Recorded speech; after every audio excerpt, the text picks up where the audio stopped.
لا حول ولا قوة إلا بالله العلي العظيم. أعوذ بالله من الشيطان الرجيم. بسم الله الرحمن الرحيم. الحمد لله رب العالمين. الصلاة والسلام وتحية والإكرام على النبي الأمي القرشي المكي المدني الهاشمي الرسول المسدد والمحمود الأمجد مولانا ومولى الثقلين وجد الحسن والحسين أبي القاسم محمد وآله الطيبين الطاهرين المعصومين المظلومين المنتخبين المنتجبين واللعنة الدائمة إلى قيام يوم الدين. أما بعد فقد قال الله تبارك وتعالى في محكم كتابه المجيد وهو أصدق الصادقين وقوله الحق. بسم الله الرحمن الرحيم. قل لا أسألكم عليه أجرا إلا المودة في القربى. صلوات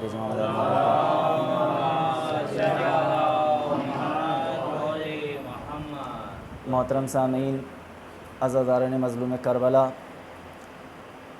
اس آیت کے ذیل میں ہماری گفتگو مسلسل جاری ہے.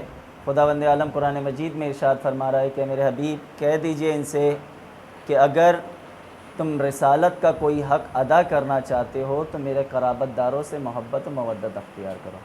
اس پر مسلسل گفتگو ہماری چل رہی ہے. کل ہماری گفتگو یہاں پر تمام ہوئی تھی کہ ایمان کی نشانی کیسے، یہ کیسے پہچانیں گے کہ ہمارے دل میں ایمان کا نور روشن ہے. رسول نے 3 علامتیں بتائی تھیں، آپ کے ذہن میں موجود ہوگی کہ دنیا کی محبت ختم ہوتی ہے، آخرت کے لیے محبت پیدا ہوتی ہے، وہ توبہ کرنے میں جلدی کرتا ہے، اور تیسری کہ اس کا ہر عمل خلوص کے ساتھ ہوتا ہے. کل ہماری گفتگو یہاں پر مکمل ہوئی تھی، تمام ہوئی تھی. خداوند عالم اپنی حدیث قدسی میں ارشاد فرما رہا ہے کہ اے موسیٰ، کہ دیکھیں جب خداوند عالم کسی کو منتخب کرتا ہے تو اس کا پہلے امتحان لیتا ہے، اس کو پہلے چیک کرتا ہے. جسے بھی منتخب کرتا ہے اسے پہلے چیک کرتا ہے، ٹیسٹ لیتا ہے، اس کے بعد ہی اسے منتخب کرتا ہے. یا نبیوں کو بھی جو خداوند عالم نے بھیجا تو ڈائریکٹ ہی عہدہ نبوت پر نہیں فائز کیا تھا. آپ نے سنا ہوگا واقعات کہ جو ہے کچھ نبی جو ہے چرواہے تھے، جو ہے بھیڑ بکریوں کو چرایا کرتے تھے، کچھ جو ہے دوسرے فعل انجام دیا کرتے تھے. اس کے بعد جو ہے انہیں عہدہ نبوت پر فائز کیا گیا. خدا آواز دے رہا ہے کہ اے موسیٰ، کیا تمہیں معلوم ہے کہ ہم نے تم پر ہی کیوں وحی اور اپنا کلام نازل کیا؟ کیا تم جانتے ہو؟ جناب موسیٰ نے کہا پالنے والے تو بہتر جانتا ہے، مجھے نہیں معلوم کہ تو نے مجھ پر ہی وحی کیوں نازل کیوں اپنا کلام نازل کیا. خداوند عالم آواز دیتا ہے کہ اے موسیٰ، میں نے تمام بندوں کو ظاہر اور باطن طور پر میں نے چیک کیا، دیکھا، ان کو دیکھا، مگر ان میں سے کوئی ایسا نظر نہیں آیا کہ جن پر میں اپنی وحی نازل کر سکوں، اپنے کلام کو بھیج سکوں. میں نے صرف آپ کے اندر وہ کوالٹی، وہ چیز پائی، وہ کردار دیکھا کہ جس کی وجہ سے میں نے آپ پر اپنی وحی نازل کی، اپنا کلام نازل کیا اور آپ کو کلیم اللہ بنا دیا. اے موسیٰ، یہ آپ کا عمل ہے، یہ آپ کا کردار ہے کہ جب آپ عبادت کرتے ہیں، عبادت میں مشغول ہوتے ہیں تو اپنے رخساروں کو خاک پر رکھ دیتے ہیں. یہ آپ کا عمل ہے، یہ آپ کا کردار ہے کہ جب آپ سجدہ کرتے ہیں تو اس سجدے کو طول دے دیتے ہیں. اے موسیٰ، میں نے پورے بندوں میں کسی کے درمیان میں، کسی کے بیچ میں، کسی کے ظاہر اور باطنی طور پر میں نے دیکھا مگر کوئی نظر نہیں آیا، لہٰذا میں نے آپ کو جو ہے اپنا نبی منتخب کیا تھا کہ آپ پر وحی اور کلام کو نازل کر سکیں. یعنی جب کوالٹی پائی جائے گی تبھی جو ہے آپ اس عہدے پر فائز ہو سکتے ہیں. کسی عہدے پر اگر آپ کو پہنچنا ہے تو آپ کو پہلے جو ہے وہ کوالٹی اپنے اندر پیدا کرنی ہوگی. چاہے اگر آپ کہیں جاب کے لیے بھی جائیں، اگر آپ کے پاس جو سرٹیفکیٹ، جو ڈگری ہے، اور وہ ہونے کے باوجود اگر آپ اس انٹرویو میں کامیابی حاصل نہیں کریں گے، آپ کو وہ جاب نہیں ملنے والی ہے. کیونکہ صرف مارک شیٹ یا سرٹیفکیٹ دکھا دینے سے جاب مل جائے تو بہت آسان ہے. لوگ آج کل تو ڈپلیکیٹ بھی مارک شیٹ بنوا لیتے ہیں، ڈپلیکیٹ ڈگری بنا لیتے ہیں. لیکن سامنے والا جو کام دے رہا ہے یا جاب دے رہا ہے وہ پہلے اس کا ٹیسٹ لیتا ہے، امتحان لیتا ہے. جب وہ کامیاب ہو جاتا ہے تب وہ اسے اس منزل پر، اس مقام پر یا اس عہدے پر فائز کرتا ہے، چاہے وہ مینیجر کا عہدہ یا جو بھی عہدے پر اسے فائز کرتا ہے جس کے وہ لائق ہوتا ہے. ایک صلوات دیجیے محمد وآل محمد پر.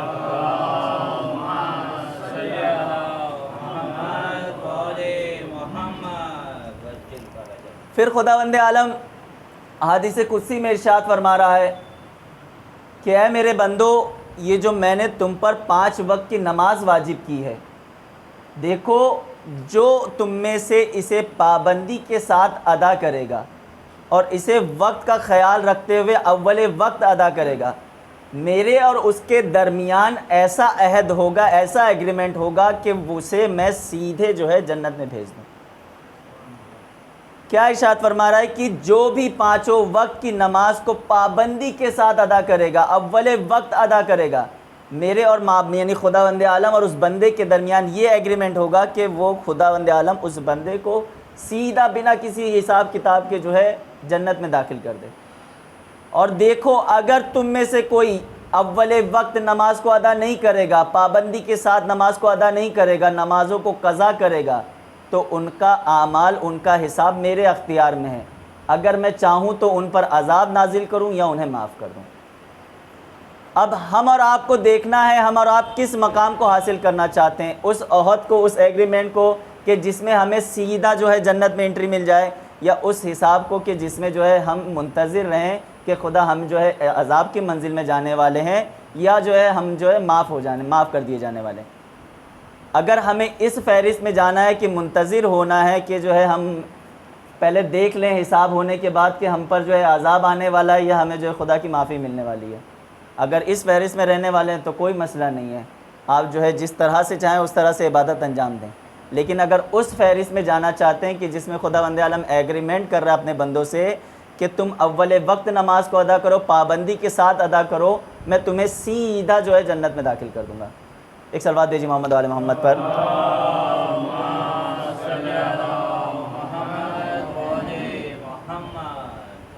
امیر المومنین حضرت علی ابن ابی طالب علیہ السلام سے کسی نے ایمان کے متعلق سوال کیا کہ مولا ایمان کیا ہے، ایمان کی منزل کیا ہے؟ تو امام نے فرمایا کہ ایمان کے 4 ستون ہیں، 4 پلر ہیں۔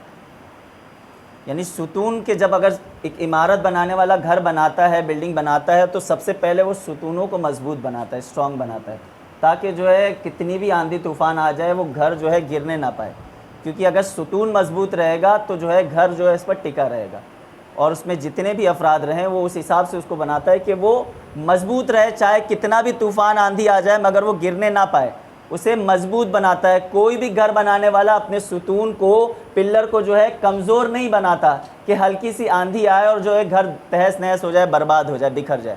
امام فرما رہے ہیں کہ ایمان کے 4 ستون ہیں، پہلا صبر، دوسرا یقین، تیسرا عدل، چوتھا جہاد۔ یہ 4 ایمان کے ستون ہیں۔ اگر تم اپنے ایمان کے عمارت کو، اپنے ایمان کی عمارت کو مضبوط رکھنا چاہتے ہو تو ان 4 ستونوں کو پہلے جو ہے حفاظت کرو، ان 4 ستونوں کی حفاظت کرو، انہیں محفوظ کرو اور انہیں وہ قوت عطا کرو کہ چاہے شیطانی صفتوں کی کتنی بھی آندھیاں آ جائے یہ آپ کو جو ہے نقصان نہ پہنچانے پائے۔ صبر، یقین، عدل اور جہاد، اس پر جو ہے گزشتہ دونوں اشروں میں ہماری گفتگو جاری تھی، اس پر تفصیلی گفتگو ہماری ہو چکی ہے۔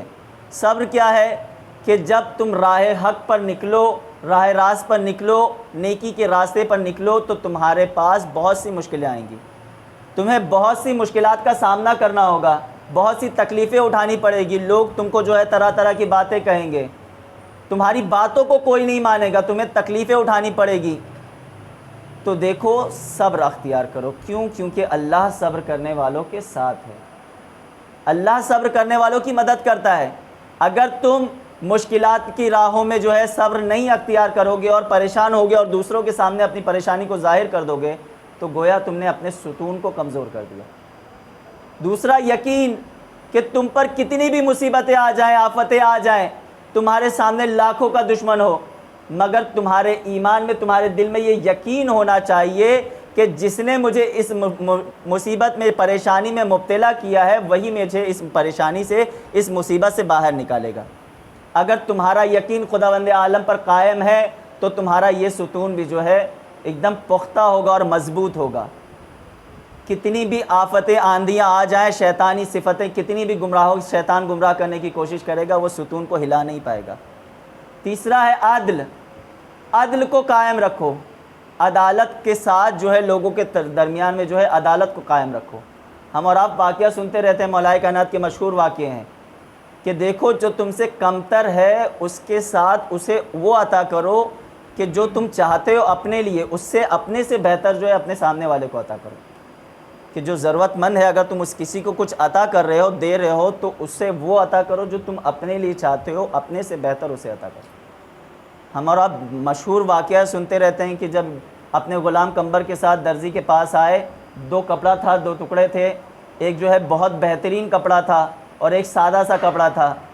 جب درزی نے سوال کیا کہ یہ جو ہے بہترین کپڑا ہے یہ کس کے لیے سلنا ہے اور یہ سادہ کپڑا کس کے لیے سلنا ہے، تو جناب قمبر نے کیا کہا؟ جناب قمبر نے کیا کہا تھا کہ تو جانتا نہیں ہے کہ یہ آقا ہے، میں غلام ہوں۔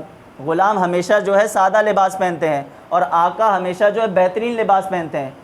تو مولا کائنات نے کیا کہا تھا؟ اے درزی اس کی بات نہ سن، یہ ایسے ہی کہتا ہے، میں ضعیف ہو چکا ہوں، میرے لیے یہ سادہ لباس سل، یہ میرا غلام ہے بلکہ بھلے ہی لیکن جو ہے یہ بہترین لباس اس کے لیے سل۔ اپنے درمیان عدالت کو قائم کرو، اور اگر عدالت کے ذریعے سے تم فیصلہ کرو گے، کسی کے درمیان میں بھید بھاؤ نہیں رکھو گے، فرق نہیں رکھو گے، تو یقین جانو تمہارا یہ پلر، یہ ستون بھی جو ہے بہت مضبوط ہوگا۔ اور چوتھا جہاد، جہاد پر ہماری مسلسل گفتگو تھی، گزر چکی ہے کہ جہاد کئی طرح کے ہیں، لیکن ان میں سب سے بڑا جہاد کون سا ہے؟ اپنے نفس کے ساتھ جہاد۔ کہ معصوم بیان فرماتے ہیں کہ یہ وہ جہاد ہے کہ جو 24 گھنٹے تمہارے ساتھ جاری ہوتا ہے، کہ تم جو اس جہاد میں 24 گھنٹے مصروف رہتے ہو۔ میدانی جنگ میں جاؤ جہاد کرنے کے لیے، وہاں چند گھنٹے، 1 دن 10 دن میں ختم ہو جائے گا، مگر یہ جہاد جو آپ سے سوتے اٹھتے جاگتے بیٹھتے ہر وقت جاری ہے۔ تو یہ 4 ستون اگر تمہارے مضبوط ہوں گے تو یقین جانو کہ تمہاری ایمان کی عمارت جو ہے صحیح و سالم ہے، لیکن اگر یہ 4 ستون جو ہے کمزور ہو جائیں گے تو تمہارا ایمان جو ہے ٹوٹ کر بکھر جائے گا۔ ایک صلوات دیجیے محمد والے محمد۔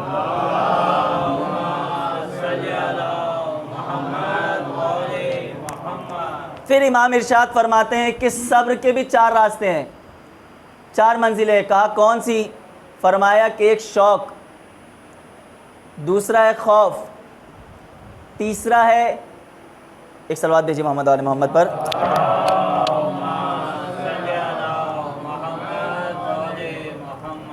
4 منزلیں ہیں صبر کی بھی۔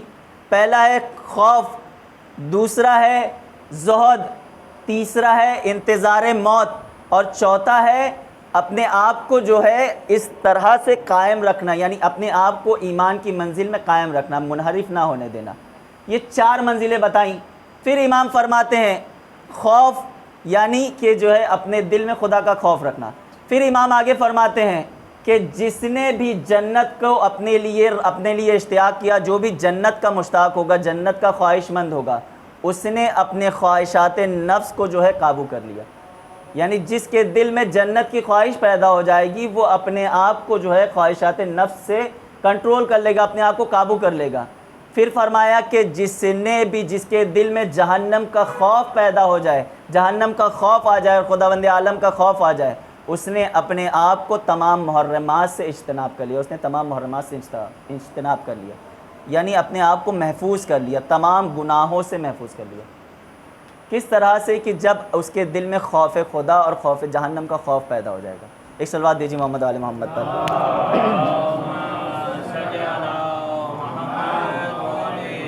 ان منزلوں سے گزرنے کے بعد جو تمہارا ایمان کامل ہو جائے گا تو تم اس حقیقی شاہنے والوں میں شمار ہوگے۔ کسی نے ہمارے اور آپ کے 11ویں امام امام حسن عسکری علیہ السلام سے سوال کیا کہ مولا وہ کون سی بات ہے کہ جس سے آپ کو بہت زیادہ خوشی محسوس ہوتی ہے، آپ بہت خوش ہوتے ہیں، وہ کون سی بات ہے؟ امام نے فرمایا کہ جب تم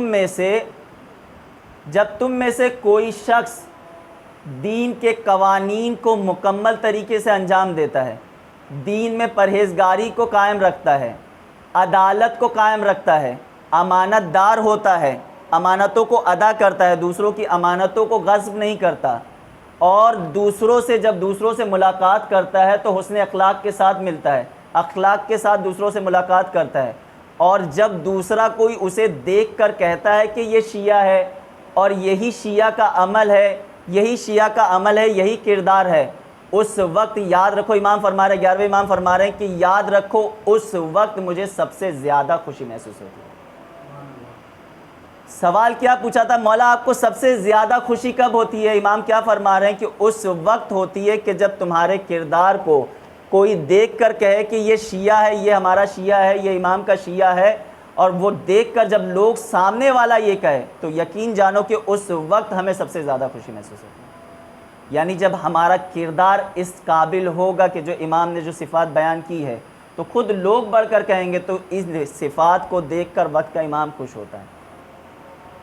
ہمارے اور آپ کے وقت کے امام بھی خوش ہوں گے کہ جب ہم سے یہ کوئی کہے گا ہمارے کردار کو، ہمارے اعمال کو دیکھ کر کہ یہ میرا چاہیے، امام کا چاہنے والا ہے، یہ حسین کا عزادار ہے، اس کے کردار حسینی ایسے ہوتے ہیں، حسین کے چاہنے والوں کے کردار اس طرح سے ہوتے ہیں، تو اس وقت ہمارے اور آپ کے امام کو بھی خوشی محسوس ہوگی۔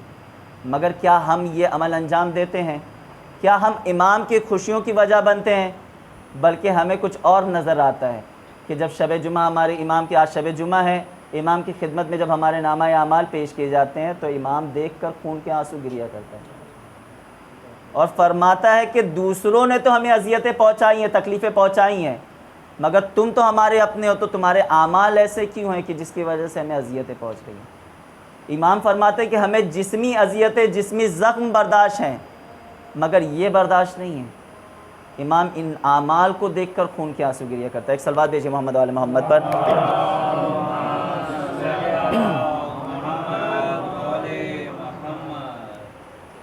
ہمارے اور آپ کے 10ویں امام، امام علی نقی علیہ السلام سے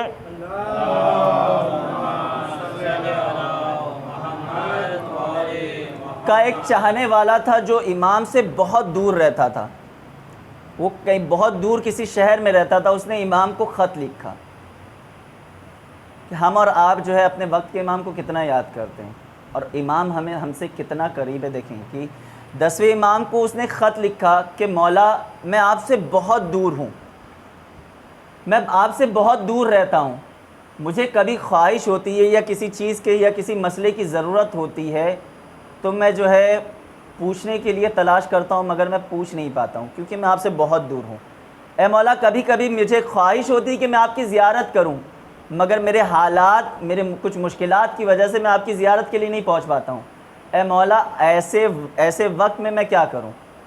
تو امام نے اس کے خط کے جواب میں لکھا کہ اگر تم خواہش ہو یا تمہارے درمیان کوئی مسئلہ درپیش آ جائے تو اپنے لبوں کو حرکت دو، اپنے لبوں کو حرکت دو، ہم سے گفتگو کرو، تم جہاں موجود ہو وہیں سے بیٹھے بیٹھے ہم سے گفتگو کرو، ہم تمہاری گفتگو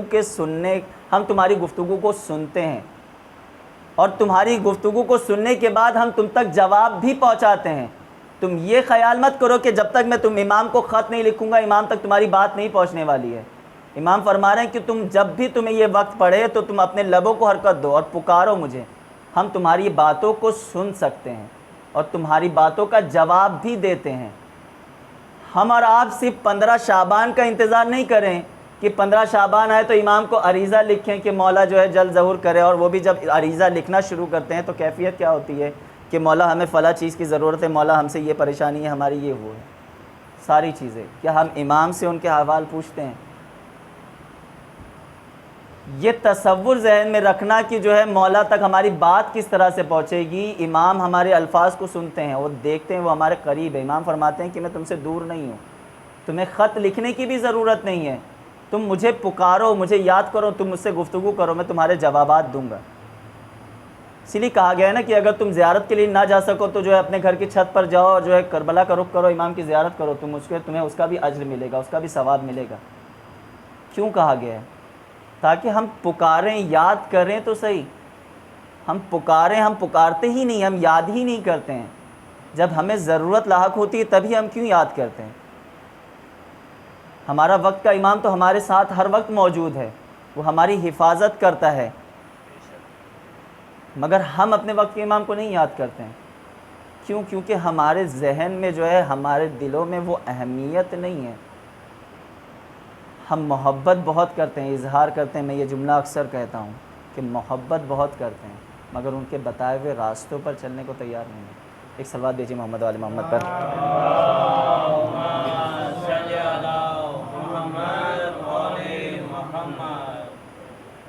تو کہیں ایسا نہ ہو کہ ہم اس انتظار میں رہیں کہ جو ہے 15 شعبان آئے تو ہم عریضہ لکھ کر بھیج دیں۔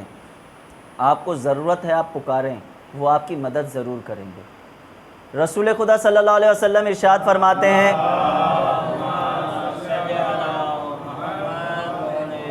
یہ آخری واقعہ اور اس کے بعد ربط مصائب، ارشاد فرماتے ہیں کہ قیامت کے دن اپنے اصحاب سے بیان فرماتے ہیں کہ قیامت کے تین گروہوں کو جو ہے سب سے پہلے حساب کے لیے بلایا جائے گا، اور وہی 3 گروہوں کے ذریعے سے جو ہے خداوند عالم آتش جہنم کو روشن کرے گا۔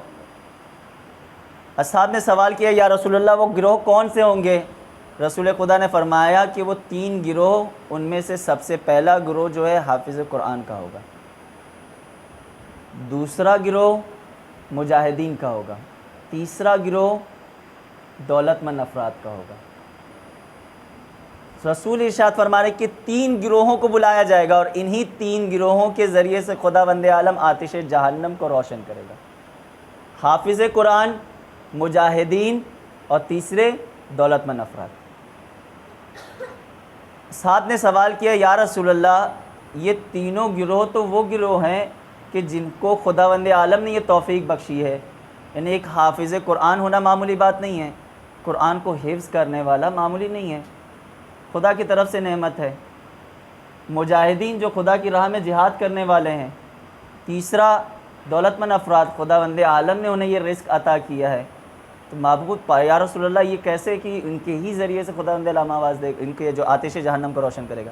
رسول خدا نے ارشاد فرمایا کہ جب سب سے پہلے گروہ کو بلایا جائے گا کہ جو حافظ قرآن کا گروہ ہوگا، خداوند عالم آواز دے گا کہ ہم نے تمہارے لیے جو ہے قرآن کو آسان بنایا تھا، تم یہ بتاؤ کہ تم نے قرآن کو حفظ کرنے کے بعد کیا کیا؟ تم نے قرآن کو حفظ کرنے کے بعد کیا کیا؟ وہ آواز دے گا کہ یار پالنے والے، ہم نے قرآن کو حفظ کیا، ہم روزانہ صبح و شام جو ہے قرآن کی تلاوت کیا کرتے تھے، قرآن کی تلاوت پڑھتے تھے، قرآن کو حفظ کیا، لوگوں کے سامنے ہم قرآن کی تلاوت کیا کرتے تھے۔ تو خداوند عالم آواز دے گا کہ تو اپنے بیان میں جھوٹا ہے، تو نے قرآن حفظ کیا مگر تجھے قرآن جو تو نے حفظ کیا اس سے تجھے قرآن نے کوئی فائدہ نہیں پہنچایا، اور نہ تو نے قرآن کو حفظ کر کے دوسروں تک کوئی فائدہ پہنچایا، اس قرآن کے کسی پیغام کو تو نے دوسروں تک پہنچایا۔ تو قرآن لوگوں کے سامنے اس لیے پڑھتا تھا کہ تاکہ لوگ تیری تعریف کریں کہ واہ کتنا بہترین قاری ہے، کتنی بہترین تلاوت کرتا ہے۔ وہ واقعہ آپ سنے ہوں گے کہ جب مولا کائنات اپنے صحابی کے ساتھ جا رہے تھے تو راستے میں جو دیکھا کہ ایک شخص جو ہے بہت بہترین تلاوت کر رہا ہے، امام آگے بڑھ گئے اور وہ شخص جو ہے چاہنے والا وہیں رک گیا۔ امام نے کہا کیا بات ہے؟ کہا مولا آپ سن نہیں رہے ہیں کہ کتنی بہترین تلاوت کر رہا ہے؟ امام نے کچھ نہیں کہا، چلے آئے، اور جب جنگ کے میدان میں جب سب شہید ہوئے تو امام نے اسے بلایا اور اسی شخص کے لاش کے پاس قریب کھڑا کیا، کہا کہ تو اسے پہچانتا ہے؟ کہا مولا یہ وہی شخص ہے کہ جو قرآن کی تلاوت کر رہا تھا بہترین انداز میں۔ کہا یہ تو دشمن کی فوج میں شامل تھا۔ کہا اس کے کیونکہ جو ہے قرآن اس کا کوئی فائدہ نہیں پہنچا رہی تھی، اسے کوئی فائدہ نہیں پہنچا رہی تھی، لہٰذا جو ہے یہ میرے مقابلے میں آیا ہوا تھا۔ خدا آواز دے گا کہ تم نے جو ہے قرآن کو حفظ کیا، تم قرآن کی تلاوت کرتے تھے مگر اس لیے کہ لوگ تمہاری تعریفیں کریں، تو تمہارا جو اجر ہے وہ تمہیں دنیا میں ہی مل گیا ہے، کہ جو لوگوں تمہارا اجر یہی تھا کہ جو لوگوں نے تمہاری تعریفیں کی ہیں وہی تمہارا اجر تھا، اور وہ تمہیں دنیا میں مل چکا ہے، اب تمہیں یہاں کچھ نہیں ملنے والا۔ پھر خدا آواز دے گا، دوسرے گروہ کو بلایا جائے گا، وہ دوسرا گروہ مجاہدین کا گروہ ہوگا۔ خداوند عالم آواز دے گا کہ تم نے دنیا میں کیا کیا؟ وہ کہیں گے پالنے والے تو نے جو ہے جہاد کا حکم دیا تھا، ہم جہاد میں مصروف تھے، ہم تیری راہ میں جو جہاد کیا کرتے تھے۔ خداوند عالم انہیں بھی کہے گا کہ تم اپنے بیان میں جھوٹے ہو، تم جہاد میں مال غنیمت کی لالچ سے جاتے تھے، تمہارے دل میں یہ خیال ہوتا تھا کہ اگر میں جنگ پر جاؤں گا تو فقط جو ہے تمہارے ذہن میں یہ نہیں خیال تھا کہ تم اسلام کی حفاظت کے لیے جا رہے ہو یا میری راہ میں جہاد کرنے جا رہے ہو، تمہارے ذہن میں یہ خیال ہوتا تھا کہ تم مال غنیمت زیادہ سے زیادہ حاصل کر سکو۔ اور تم میدان میں لڑتے اس لیے تھے کہ لوگ دیکھ کر کہیں کہ کتنا بہادر ہے، کتنا شجاع ہے، اکیلے جو ہے ہزاروں کو قتل کر رہا ہے، اکیلے ہزاروں کا مقابلہ کر رہا ہے، تم اس لیے جاتے تھے۔ تو گویا تمہارا بھی اجر اسی دنیا میں تمہیں مل گیا ہے کہ جو لوگوں نے تمہاری تعریف کی تھی وہی تمہارا اجر تھا، تمہیں وہ اجر تمہیں دنیا میں ہی مل گیا ہے، اب تمہیں یہاں کچھ نہیں ملنے والا ہے۔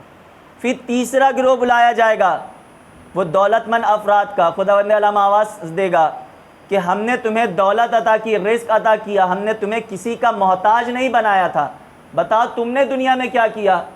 تو وہ آواز دے گا کہ پالنے والے تو نے ہمیں رزق عطا کیا، ہم نے بھی تیری راہ میں جو ہے مسلسل رزق خرچ کیا، ہم تیری راہ میں رزق خرچ کیا کرتے تھے، ہم نے جو ہے مسجدوں میں پیسہ خرچ کیا، ہم غریبوں کی مدد کیا کرتے تھے، ضرورت مندوں کی مدد کیا کرتے تھے، ہم جو ہے امام بارگاہوں میں پیسہ لگاتے تھے، مجلسیں کیا کرتے تھے، ہم نے تیری راہ میں جو ہے بہت خرچ کیا، ہم یتیموں کی مدد کیا کرتے تھے۔ خدا آواز دے گا کہ تو بھی اپنے بیان میں جھوٹا ہے، وہ آواز دے گا کہ پالنے والے میں تو تیری راہ میں دولت خرچ کرتا تھا، تیرے سامنے تیری راہ میں دولت دیا کرتا تھا، خرچ کرتا تھا، تیرے بندوں کی مدد کیا کرتا تھا۔ تو خدا آواز دے گا کہ تو بھی اپنے عمل میں جھوٹا ہے، تجھے میں نے دولت عطا کی، تو دولت خرچ تو کرتا تھا مگر تو اس لیے کرتا تھا کہ لوگ دیکھیں تو کہیں کہ کتنا سخی ہے، تو مسجدوں میں پیسہ اس لیے دیتا تھا کہ تاکہ تیرا نام فہرست میں شمار کیا جائے، سب سے اوپر ہو کہ فلاں شخص نے جو ہے ماشاءاللہ اتنی رقم جو ہے مسجد میں عطا کی ہے، مسجد کے بنوانے کے لیے، مسجد کے کام کے لیے، امام بارگاہ کے کام کے لیے۔ تم مجلسیں یا جلوس کو برپا تبرکات بانٹتا تھا اس لیے کہ جو ہے تیرا نام ہو کہ ماشاءاللہ فلاں صاحب جو ہے مجلس میں اتنا بہترین تبرک بانٹتے ہیں۔ تو اپنے لیے عمل کرتا تھا کہ تیری تعریف ہو، تیری واہ واہ ہو، کہ لوگ کہیں کہ کتنا سخی ہے، تو بھی اپنے عمل میں جھوٹا ہے، گویا تجھے تیرا اجر وہیں دنیا میں مل گیا، جو لوگوں نے تیری تعریف کی ہے تجھے اس کا اجر وہیں دنیا میں مل گیا ہے، تجھے یہاں کچھ نہیں ملنے والا ہے۔ اور پھر خداوند عالم ملائکہ کو حکم دے گا کہ ان گروہوں کو جو ہے جہنم میں ڈال دو۔ نبی آواز دیتے کہ انہی کے ذریعے سے خداوند عالم جو ہے آتش جہنم کو روشن کرے گا۔ ایک صلوات بھیجیے محمد والے محمد پر۔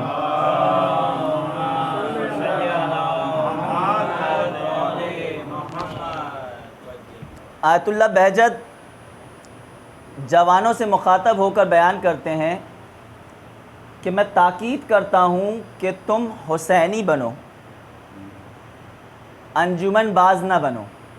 آیت اللہ بہجت بیان کر رہے ہیں کہ میں تمہیں تاکید، جوانوں سے مخاطب ہو کے بیان کرتے ہیں کہ میں تمہیں تاکید کرتا ہوں کہ تم حسینی بنو، انجمن باز نہ بنو، اس لیے کہ تم اگر انجمن باز بنو گے تو تم اپنے لیے ایسا حسین بنا لو گے کہ جیسا تم دیکھنا چاہتے ہو، لیکن یاد رکھو کہ تم اگر حسینی بنو گے تو تمہاری انجمنیں بھی حسینی نقش قدم پر چلتی ہوئی نظر آئیں گی، اور اگر تم انجمن باز بنو گے تو تمہاری اگر کوئی مخالفت کرے گا تو تم یہ بھی کہو گے کہ تم حسین کی مخالفت کر رہے ہو، گویا کہ وہ تمہارا خلاف کر رہا ہے، تم سے جو ہے خلاف ورزی کر رہا ہے تمہاری، لیکن تم کہو گے کہ تو حسین کی خلاف ورزی کر رہا ہے، حسین کی مخالفت کر رہا ہے۔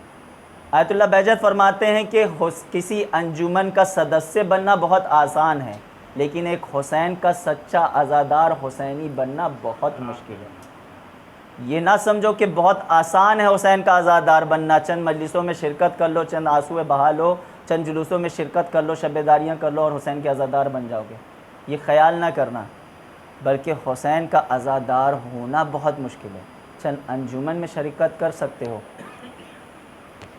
آج محرم کی 5 تاریخ گزر گئی، 6 محرم کی شب آ گئی، آج کربلا کے ننھے باب الحوائج کے مصائب بیان کرنے ہیں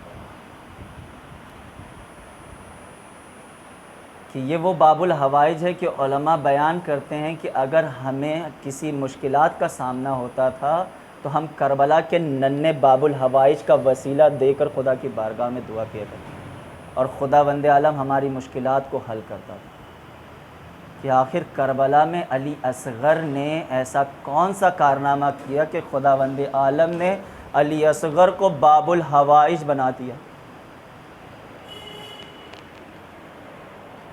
شب عاشور جب ہر مائیں اپنے بچوں کو تیار کر رہی تھی کہ کل عاشور کے روز قربانی پیش کرنی ہے، وہیں ایک ماں گہوارے کے سرہانے بیٹھی کہہ رہی ہے، اے میرے لال، ہر مائیں اپنے بچوں کو تیار کر رہی ہے کہ میدان میں بھیج سکیں، مگر اے میرے لال تو بہت کم سن ہے۔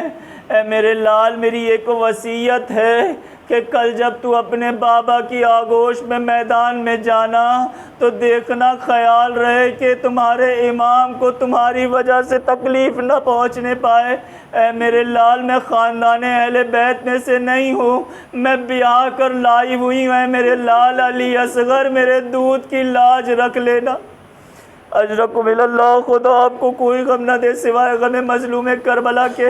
مقتل لکھتا ہے کہ علی اصغر اتنے کم سن تھے کہ جنہیں یہ بھی نہیں معلوم تھا کہ تیر بال کا تیر کھانے کے بعد مسکرانا چاہیے یا گریہ کرنا چاہیے۔ اجرکم اللہ، خدا آپ کو کوئی غم نہ دے سوائے غم مظلوم کربلا کے۔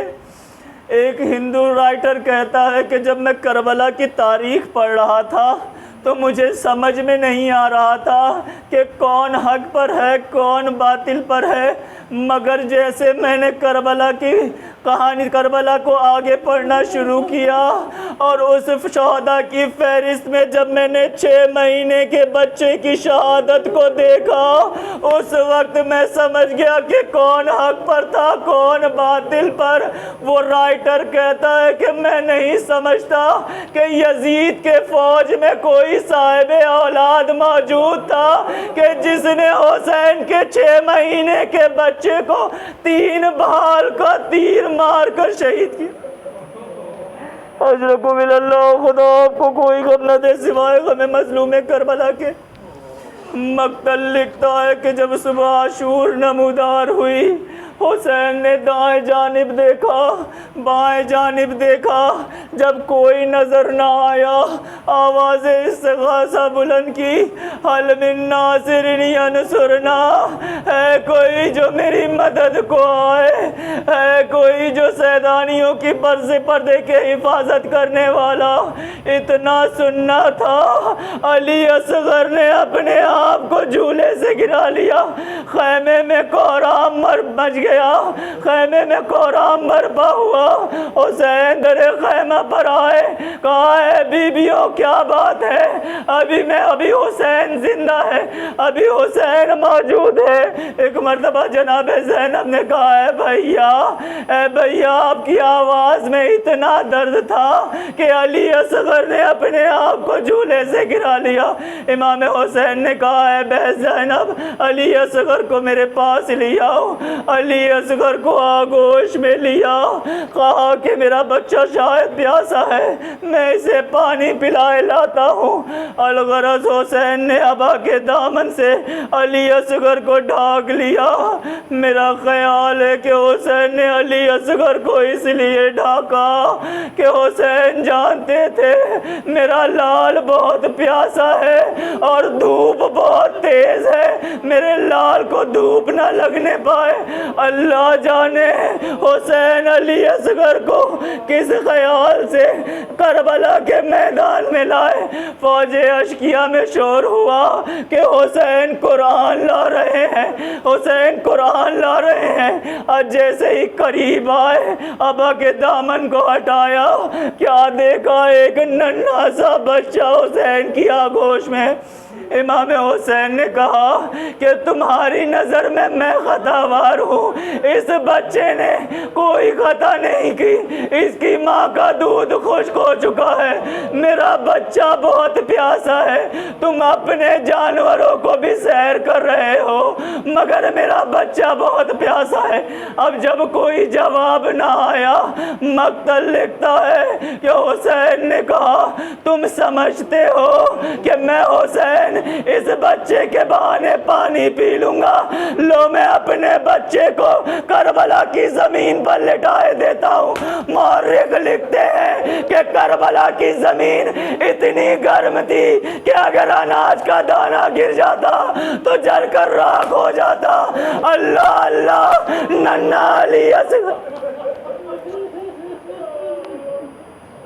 اجرکم اللہ، خدا آپ کو کوئی غم نہ دے سوائے غم مظلوم کربلا کے۔ اب جب کوئی جواب نہ آیا، امام نے علی اصغر کو آغوش میں اٹھایا، اے میرے لال تو بھی تو حجت خدا ہے، ان اشقیاء پر اپنی حجت تمام کر دے۔ مورخ لکھتے ہیں علی اصغر نے ننھے ننھے ہونٹوں کو پھرانا شروع کیا، فوج اشقیاء میں کوہرام مچ گیا۔ جب جناب مختار کربلا کا انتقام لے رہے تھے، ایک لعین سے سوال کیا کہ بتا، کیا کربلا میں تمہیں کسی مقام پر ترس نہ آیا، کسی مقام پر تمہیں افسوس نہ ہوا؟ وہ لعین کہتا ہے مختار، ایک مقام کربلا میں ایسا تھا کہ جس وقت ساری فوج اشقیاء منہ پھیر پھیر کر گریا کر رہی تھی، جناب مختار نے سوال کیا وہ کون سا لمحہ تھا، وہ کون سا لمحہ تھا؟ وہ لعین کہتا ہے مختار، جب حسین کے ننھے علی اصغر نے اپنے ہونٹوں کو پھیرنا شروع کیا تھا، ساری فوج اشقیاء منہ پھیر پھیر کر آنسو بہا رہی تھی۔ جب عمر سعد نے دیکھا کہ کہیں یہ ننھا مجاہد جنگ کو کامیاب نہ کر لے، آواز دی، آئینہ آئینہ ارملا یکتا کلام الحسین، ارملا کہاں ہے؟ حسین کے کلام کو منقطع کر دیں۔ اجرکم اللہ، خدا آپ کو کوئی غم نہ دے سوائے غم مظلوم کربلا کے، اور ملا کہا ہے حسین کے کلام کو منقطع کر دے۔ مورخ لکھتا ہے اور ملا نے اپنے 3 بال کا تیر لیا، کمان سے جوڑا۔ اس تیر کی خاصیت جانتے ہیں؟ یہ تیر عرب اونٹوں کو نہر کرنے کے لیے استعمال کیا کرتا تھا۔ میں کہوں گا اے اور ملا، یہ علی اصغر کا ننھا سا گلا ہے، اگر تو ایک بال کا تیر بھی مارے تو علی اصغر شہید ہو جائیں گے۔ تو 3 بال کا تیر لیا، اور مولا نے میدان میں 3 بال کا تیر لیا، جیسے ہی مارنا چاہتا ہے نشانہ لیتا ہے، چھوٹ جائے، تیر چھوٹ گیا۔ اجرکم اللہ، تیر کو کمان میں لیا، نشانہ لینا چاہتا ہے، تیر چھوٹ جاتے ہیں، پھر نشانہ لیا، تیر چھوٹ گئے، پھر نشانہ لیا، چھوٹ گئے۔ اب کسی نے کہا اے ہرملا، اگر ہم سے کوئی پوچھے کہ یزید کی فوج میں سب سے سنگ دل کون ہے تو ہم تیرا نام لیتے ہیں، تو حسین کے ایک چھوٹے سے مجاہد کو نہیں قتل کر پا رہا ہے۔ ایک مرتبہ ہرملا کہتا ہے میں جب بھی نشانہ لینا چاہتا ہوں، ایک بی بی اپنی باہیں پھیلائے آواز دیتی ہے اے ہرملا، تو بھی تو صاحب اولاد ہے، میرے حسین کے لال کو تھی۔ خدا آپ کو کوئی غم نہ دے سوائے غم مظلوم کربلا کے۔ مورخ لکھتا ہے کہ ایک زائر کربلا زیارت کے لیے پہنچا، اب وہ ہر شہداء کی قبروں پر پہنچا، ہر قبروں کی زیارت کی۔ اب وہ جناب علی اصغر کی قبر تلاش کر رہا ہے، مگر اسے جناب علی اصغر کی قبر کہیں نظر نہیں آئی۔ وہ زائر کہتا ہے کہ جب میں زیارت کر کے اپنے گھر لوٹا، میں سو گیا، میں نے خواب میں دیکھا کہ آقا حسین میرے خواب میں آئے ہیں، آگے کہتے ہیں زائر آج کے بعد میرے علی اصغر کی قبر نہ ڈھونڈنا۔ کہا مولا کیوں؟ کہا کہ میرے علی اصغر کو سید سجاد نے میرے سینے پر لٹا دی۔ اجرکم اللہ، خدا آپ کو کوئی غم نہ دے سوائے غم مظلوم کربلا کے۔ مقتل لکھتا ہے کہ اب جو ہرملا نے تیر چلایا وہ گلوئے اصغر کو چیرتا ہوا بازوئے حسین میں پیوست ہو گیا۔ امام حسین نے علی اصغر کے خون کو چلو میں لیا، آسمان کی طرف پھینکنا چاہتے ہیں، آواز آئی ہے مولا پانی کا ایک بوند نہ برسے گا، زمین کی طرف پھینکنا چاہا، آواز آئی مولا جناز کا ایک دانہ نہ اگے گا۔ ہم جو پانی پیتے ہیں، یہ جو رزق کھاتے ہیں، علی اصغر کی بدولت ہے۔ جب مس پانی پیا کرو تو یاد کیا کرو کہ علی اصغر کتنے پیاسے شہید کیے۔ اجرکم اللہ، اب مقتل لکھتا ہے کہ اپنے بیٹے کے خون کو حسین نے چہرے پر مل لیا، چہرے پر مل لیا۔ اب خیمے کا رخ کیا۔ مورخ لکھتے ہیں کہ حسین اپنے قدم آگے نہیں بڑھا رہے ہیں۔ عصر عاشور حسین نے بہت سے لاشیں اٹھائے، مگر اب حسین سے یہ ننھا لاشا اٹھایا نہیں جاتا۔ کبھی آگے بڑھتے ہیں، انا للہ و انا الیہ راجعون، کبھی پیچھے بڑھ جاتے ہیں، رضن بقضائہ و تسلیما لامرہ۔ روز عاشورہ پامال کرتے ہیں نا، امام حسین 7 مرتبہ آگے بڑھے ہیں، انا للہ و انا الیہ راجعون۔ خیال کرتے ہیں کہ اگر علی اصغر کی ماں نے دیکھ لیا برداشت نہ کر سکے گی۔ مورخ لکھتا ہے کہ جب جناب اسماعیل کے گلے پر وہ زخم چھری کا نشان تھا، جناب ہاجرہ وہ صرف نشان، وہ زخم کے نشان دیکھ کر اتنا گریہ کرتی تھی، اتنا گریہ کرتی تھی کہ جناب ہاجرہ 3 دن میں رحلت کر گئی۔ میرا سلام ہو کربلا کی ان ماؤں پر کہ ام لیلا نے علی اکبر کے سینے میں برچی کا زخم دیکھا، ام فروا نے قاسم کے لاشوں کے ٹکڑے دیکھے، ام رباب نے اپنے ننھے بچے کے گلے میں 3 بال کر اجرکم اللہ۔ اب حسین در خیمہ پر آئے، آواز دیے بہن زینب۔ مورخ لکھتے ہیں کہ جناب زینب سے پہلے ایک 4 برس کی بچی دوڑی دوڑی آئی، اے بابا بھیا کو پانی پلا لائے، سکینہ بھی پیاسی۔ اجرکم اللہ، خدا آپ کو کوئی غم نہ دے سوائے غم مظلوم کربلا کے۔ بس آخری 2 فکریں، اے بابا بھیا کو پانی پلا لائے، سکینہ بہت پیاسی ہے۔ اب جو ابا کا دامن ہٹایا، ام رباب نے چھدا ہوا گلا دیکھا، اے میرے لال، عرب تو اونٹنی کے بچے کو بھی نہیں نہر کرتے، آئے تجھ پر رحم نہ کر۔ اجرکم اللہ، خدا آپ کو کوئی غم نہ دے سوائے غم مظلوم کربلا کے۔ بس آخری 2 فکریں مصائب کے۔ اب حسین نے ننھی سی قبر کھودی، قبر کھودنا شروع کی۔ علی اصغر کو قبر میں اتارنا چاہتے ہیں، مگر جب زمین پر ہاتھ رکھا تو زمین کربلا اتنی گرم تھی کہ حسین قبر کے حوالے نہ کر سکے۔ مورخ لکھتا ہے حسین نے آنکھوں کو بند کیا، علی اصغر کو قبر کے حوالے کیا۔ اب مٹی ڈالنا شروع کی، پہلے پیروں پر مٹی ڈالا، پھر سینے پر مٹی ڈالا، ایک مرتبہ چہرے پر ہاتھ رکھا کہ آئے میں اپنے لال کے چہرے پر کربلا کی جلتی ہوئی مٹی کیسے۔ اب جب مٹی ڈال چکے حسین زاروں قطار گریہ کر رہے ہیں۔ کسی نے سوال کیا مولا کیا بات ہے؟ کہا ہمارا دستور ہے کہ جب قبر میں دفن کرنے کے بعد قبر پہ پانی ڈالا جائے، مگر میں حسین اتنا غریب ہوں کہ اپنے بچے کی قبر پہ پانی نہیں ڈال سکتا، اس لیے آنسو بہا رہا ہوں کہ میرے بچے کی قبر تر ہو جائے۔ بس آخری فکرہ، الغرض 11 محرم کی صبح نمودار ہوئی، جب سارے شہداء کے سر کا شمار کیا جانے لگا تو کسی نے کہا ہم نے کربلا میں 72 شہید کیے ہیں، یہ 71 سر ہے، ایک سر ابھی بھی کم ہے۔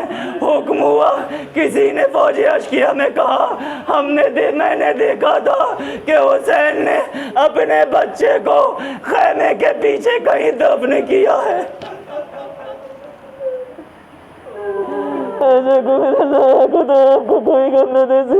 مظلوم کربلا کے میں نے دیکھا تھا کہ حسین نے اپنے بچے کو خیمے کے پیچھے کہیں دفن کیا ہے۔ عمر سعد نے گھوڑ سواروں کو کہا ہاتھوں میں نیزے لیے جاؤ، زمین کربلا پر مارتے جاؤ۔ اب جو گھوڑ سوار چلے تو زمین کربلا پر مارتے جاتے، جیسے ہی زمین کربلا میں نیزہ جاتا ام رباب کا جگر منہ کو آ جاتا۔ پالنے والے میرے لال کی خیر ہو، زمین کربلا پر نیزہ مارتے جاتے ہیں، آگے بڑھتے جاتے ہیں، رباب دعائیں کرتی جا رہی ہے، پالنے والے میرے لال کی خیر ہو۔ بس آخری فکرہ، اب جو ایک لعین نے زمین کربلا میں نیزہ مارا، نیزے کے ساتھ لاش علی اکبر بھی باہر آئی۔ ام رباب تڑپ گئی، آئے میرا لال ایک ایسا شہید ہے کہ جسے ایک وقت میں 3 بار شہید کیا گیا، پہلے تیر کے ذریعے سے، پھر نیزے کے ذریعے سے، اس کے بعد تلوار کے ذریعے۔ لعنت اللہ علی القوم الظالمین، سیعلم الذین ظلموا أَيُّ منقلب ينقلبون۔